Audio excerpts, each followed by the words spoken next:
How's it going, everyone? I'm back again to show you some things that will hopefully make your content creation life a little bit easier. So I've seen a few tweets going around Twitter asking for smart channel points. So these are channel points that can activate and deactivate depending on the game you're playing. And I was thinking, we can do that.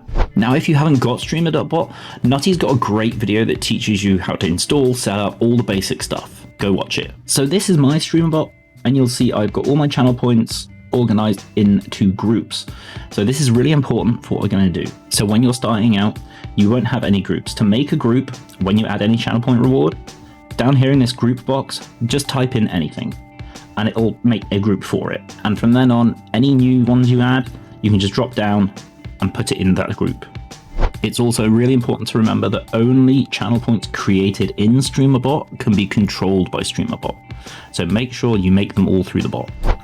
So next, you're going to want to create an action for each game you're changing to. So for example, here I've got Warframe change. Then in sub actions, you just want to go to Twitch, rewards, configure rewards. And this will bring up this little box here. So under not configure, it's going to show you all of your channel point redemptions. But then what you need to do is you just need to go and drag each thing you want enabled up into the enabled box. So this is all the normal ones, and then here are the specific ones. So Warframe, I want to choose my loadout, and I want Cracker Relic. So these are Pokemon and Monster Hunter ones, so I'm just going to drag them into disabled. Bingo. So once you've done that for each game you're going to change to, you want to go to Platforms, Twitch, Events, Stream Update. So this is what's going to tell it to do what. So in this bottom box here, you just need to type your game. So if you start typing it, you'll see it will come up with suggestions. So Warframe, add. So it's telling you game actions. When it's switching to Warframe, select action, Warframe change. And once you've done that for your first game, just go put your next game on. So here I've got Monster Hunter Rise, add. Then it's going to game actions. And you go MH change.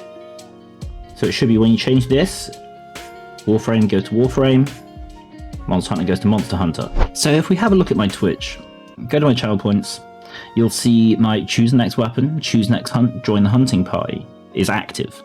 So if I change from Monster Hunter Rise to Warframe, and then update, give it a couple of seconds, and then if we go back into here, we'll see it's now activated Cracker Relic, choose my loadout, and the Monster Hunter ones are gone. But if I change it back to Monster Hunter Rise,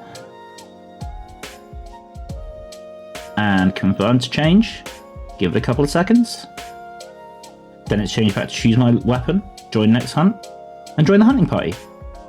And it's deactivated all the Warframe ones. So that's it.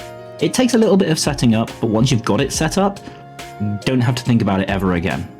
If you found this helpful, please subscribe, like, do all of that cool stuff. And yeah, let me know what you want to learn how to do, and we'll see if we can make it happen.